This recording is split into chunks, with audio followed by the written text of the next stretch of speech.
আমি এই ব্ৰহ্মাজান ষ্টেচনটোত আজি বহুত দিনৰ পৰা দুৰ্ভোগ ভুগি আছোঁ।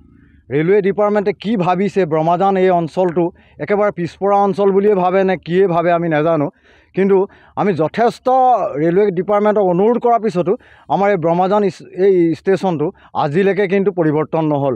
আজি ষ্ট্ৰীট লাইটৰ খুঁটাখিনি দেখিছে আপোনালোকে, কিন্তু ইয়াত ষ্ট্ৰীট লাইট নজ্বলে।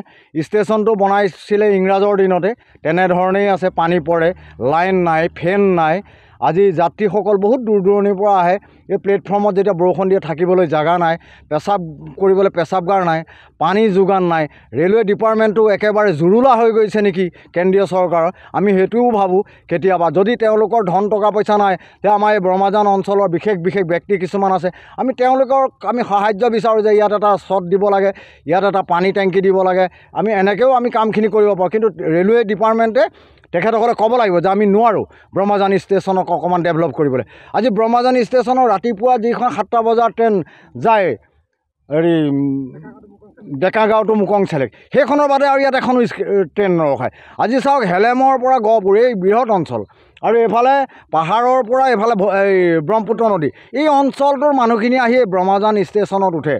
আৰু এইখন হ'ল গহপুৰ সমষ্টিটো শ্বহীদ নগৰী, আৰু শ্বহীদ নগৰী বুলি কৈ ইংৰাজৰ পৰা আমি দেশ স্বাধীন কৰিলোঁ, কিন্তু আমি আজিলৈকে ৰেলৱে ডিপাৰ্টমেণ্টৰ পৰা স্বাধীন হ'ব নোৱাৰিলোঁ।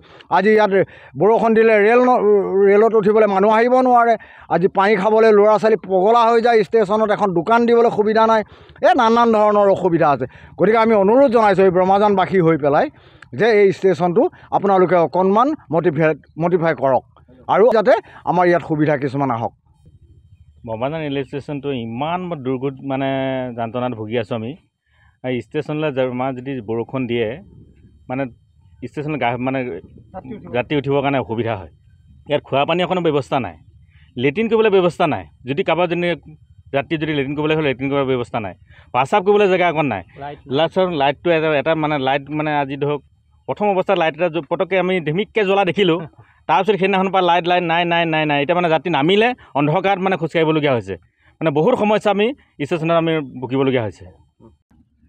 আমি এই ব্ৰহ্মাজান ষ্টেচনটোত আজি বহুত দিনৰ পৰা দুৰ্ভোগ ভুগি আছোঁ।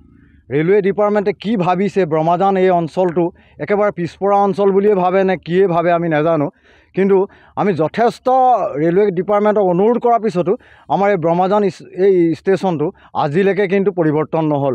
আজি ষ্ট্ৰীট লাইটৰ খুঁটাখিনি দেখিছে আপোনালোকে, কিন্তু ইয়াত ষ্ট্ৰীট লাইট নজ্বলে। ষ্টেচনটো বনাইছিলে ইংৰাজৰ দিনতে, তেনেধৰণেই আছে। পানী পৰে, লাইন নাই, ফেন নাই। আজি যাত্ৰীসকল বহুত দূৰ দূৰণিৰ পৰা আহে। এই প্লেটফৰ্মত যেতিয়া বৰষুণ দিয়ে থাকিবলৈ জাগা নাই, পেচাব কৰিবলৈ পেচাবগাৰ নাই, পানী যোগান নাই। ৰেলৱে ডিপাৰ্টমেণ্টটো একেবাৰে জুৰুলা হৈ গৈছে নেকি কেন্দ্ৰীয় চৰকাৰৰ। আমি সেইটোও ভাবোঁ কেতিয়াবা, যদি তেওঁলোকৰ ধন টকা পইচা নাই, তে আমাৰ এই ব্ৰহ্মাজান অঞ্চলৰ বিশেষ ব্যক্তি কিছুমান আছে, আমি তেওঁলোকক সাহায্য বিচাৰোঁ যে ইয়াত এটা ছট দিব লাগে, ইয়াত এটা পানী টেংকি দিব লাগে।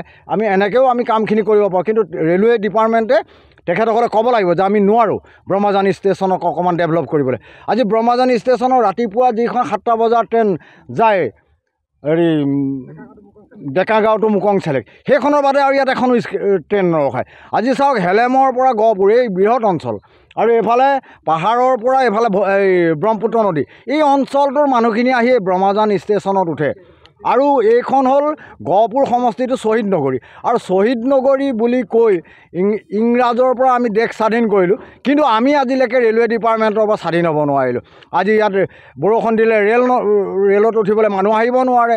আজি পানী খাবলৈ ল'ৰা ছোৱালী পগলা হৈ যায়। ষ্টেচনত এখন দোকান দিবলৈ সুবিধা নাই। নানান ধৰণৰ অসুবিধা আছে। গতিকে আমি অনুৰোধ জনাইছোঁ এই ব্ৰহ্মাজানবাসী হৈ পেলাই যে এই ষ্টেচনটো আপোনালোকে অকণমান মডিফাই কৰক, আৰু যাতে আমাৰ ইয়াত সুবিধা কিছুমান আহক। ব্ৰহ্মাজান ৰেলৱে ষ্টেচনটো ইমান দুৰ্গত যন্ত্ৰণাত ভুগি আছোঁ আমি। এই ষ্টেচনলৈ যদি বৰষুণ দিয়ে ষ্টেচনত ৰাতি উঠিবৰ কাৰণে অসুবিধা হয়। ইয়াত খোৱা পানী অকণো ব্যৱস্থা নাই, লেট্ৰিন কৰিবলৈ ব্যৱস্থা নাই। যদি কাৰোবাৰ ৰাতি লেট্ৰিন কৰিবলৈ হ'লে লেট্ৰিন কৰাৰ ব্যৱস্থা নাই, প্ৰস্ৰাৱ কৰিবলৈ জেগা অকণ নাই। লাইটটো এটা লাইট আজি ধৰক প্ৰথম অৱস্থাত লাইট এটা পটককৈ আমি ধিমিককৈ জ্বলা দেখিলোঁ, তাৰপিছত সেইদিনাখনৰ পৰা লাইট নাই। এতিয়া যাত্ৰী নামিলে অন্ধকাৰত খোজকাঢ়িবলগীয়া হৈছে। বহুত সমস্যা আমি ষ্টেচনত ভুগিবলগীয়া হৈছে।